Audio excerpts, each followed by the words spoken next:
A couple weeks ago, I showcased the 5 encounter types that I use in my D&D games to keep things varied and interesting for the players. Today, I'm going to focus on the last 3 types: challenges, contests, and scenarios, and provide several examples of each that you can drop directly into your games or use as inspiration to create new encounters of your own design. For more information about the rules associated with these new encounter types, check out my first video on the topic. First, a note on designing challenges. The standard for these encounters is 3 failures, but the number of successes required and the DC for each check will vary from one challenge to the next. Start with 3 successes, then look at your group's average proficiency bonus and the average of each PC's 3 highest ability score modifiers. Add those numbers to 10 and you have a good starting point for the DC. For example, if you have a group of first level characters with a proficiency bonus of +2, and their 3 highest scores are 14, 15, and 16, with a modifier of +2 to +3, then an appropriate DC for the checks within a challenge would be 14 or 15. You can alter this in several different ways depending on how you want to use the challenge. Requiring more successes makes the challenge more difficult, but also engages the players more and encourages greater creativity. Combine this with a lower DC to keep the challenge at the same level and give the party a decent chance of success. Also, a high number of required successes can be offset by an opportunity to negate failures, usually by transferring an individual failure from one party member to another. This also draws more players into the challenge, as they don't necessarily have to come up with unique ideas, but can still aid the group. Play around with these combinations to see what works best in each instance in your adventures. This first example isn't from one of my campaigns, but rather was inspired by a question posed online.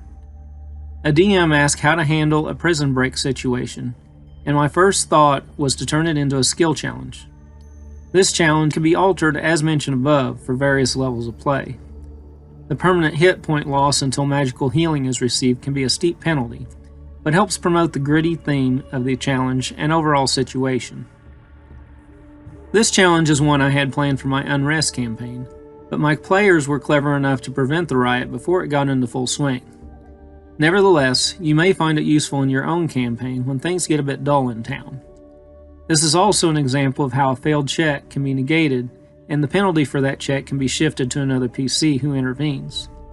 The specific penalties of failing the challenge are up to you, but killing off a well-known merchant or simply closing shops in the area for repairs can hit the party hard, yet in a meaningful way. Bringing the violence inherent in dungeon battles into town can have serious repercussions. Most challenges can be handled with a combination of brute force and mindful actions, but it's possible to limit them in some way due to the nature of the challenge.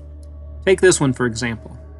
An arrogant but inquisitive necromancer enchants the entrance to his lair with a spell that only allows in visitors who are on par with his level of mental acuity.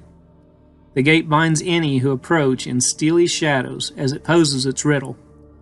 Only intelligence, wisdom, and charisma-based checks can be used in this challenge.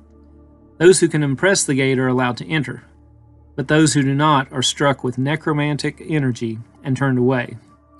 Use such challenges sparingly, but add them where appropriate to include even more variation in your adventures. Contests can add some lighthearted fun to your campaign, giving the party a chance to engage in a challenging event that isn't life or death. These are some examples I have used in my own games. Some contests are so universal that they are appropriate for nearly any D&D setting. Take the knife throwing contest I used during the first Shoals of Pain adventure.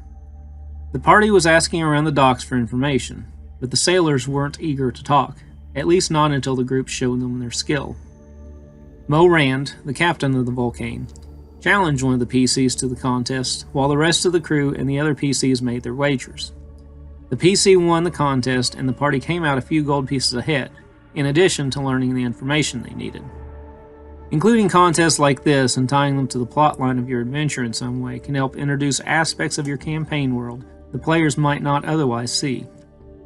Connecting 2 unrelated events can be a challenge in and of itself to many DMs, but offers a great potential for reward. When my Shoals of Pain group visited a native lizardfolk village for a religious celebration, they were drawn into a ball game played by the tribe. This was based on an ancient Central American game of the same name, which I converted to D&D rules. Two teams would gather on an open field and hit a ball back and forth using any part of their body other than their hands. If the ball hit the ground or went out of bounds, one team would score a point and a new play would start. I used the following rules to simulate play. The game started with the team captains in the center of the field and all other players gathered around. One captain started with the ball and rolled 3 dice, a d20, a d8, and a d4. The d20 was for an athletics or acrobatics check to hit the ball, whichever modifier was higher. The result of this check would be the DC for the next player trying to hit the ball. The d8 represented the direction the ball went. 1 was north, 2 was northeast, 3 was east, etc. The d4 determined how many squares the ball traveled. Once the ball was hit, a player from the opposite team could move up to their speed to reach the ball. Then all other players could reposition themselves on the field. The receiving player then rolled the 3 dice, first trying to equal or exceed the previous roll to hit. Play continued until the ball hit the ground, resulting in a point for the team that hit it previously, or went out of bounds, resulting in a point for the opposing team. 10 points won the game. But I also added something to make the game a little more interesting. It was possible for players to cheat.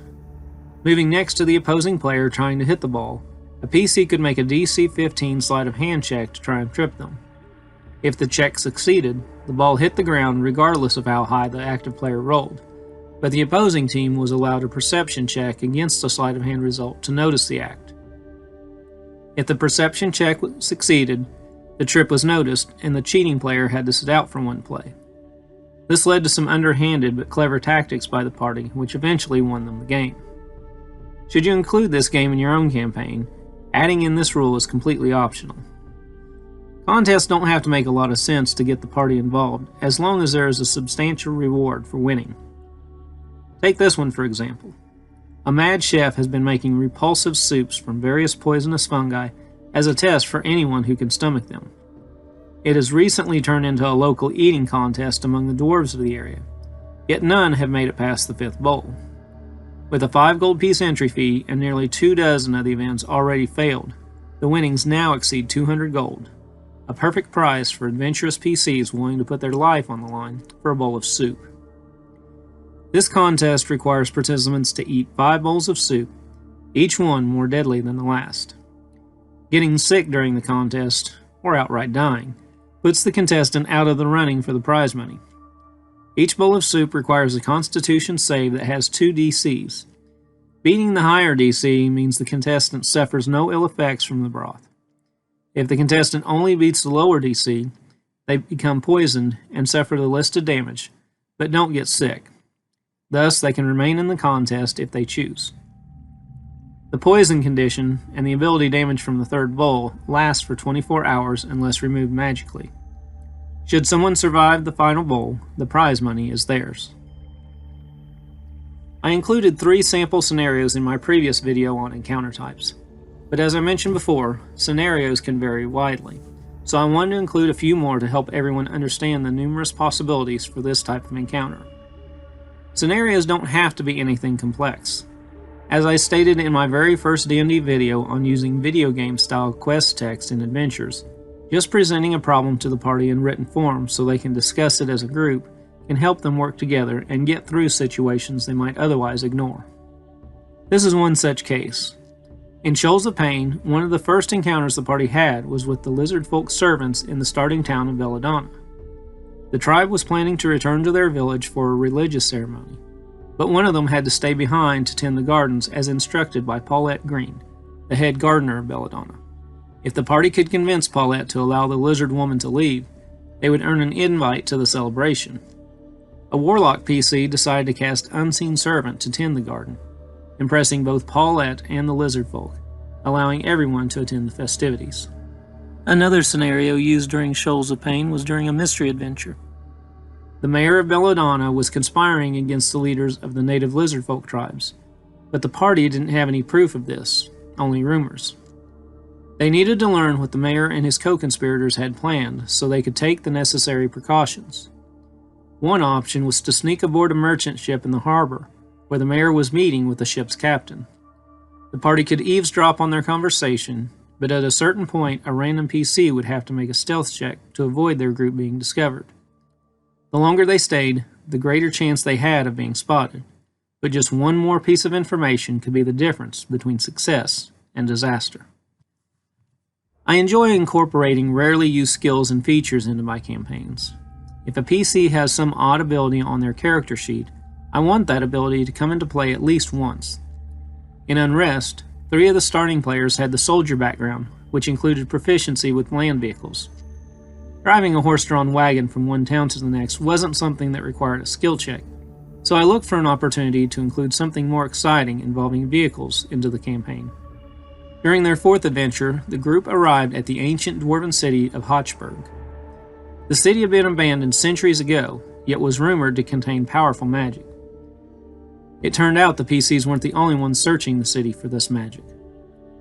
When the party stepped out onto the streets of Hochberg, they were nearly run down by a charging feral ogre tied to a cart carrying a trio of cackling goblins. Another ogre and cart of goblins rushed down an adjacent street, but in a nearby stable the PCs heard the sounds of horses neighing. Searching the building, they discovered several mechanical horses, still in working order, each attached to a wagon. Pulling out onto the streets, the race was on. Each of the soldiers was able to drive a wagon, with other PCs aiding them in different ways. This led to an exciting chase sequence in the adventure. In another similarly named scenario, I gave the party an opportunity to help an anonymous thief in the capital.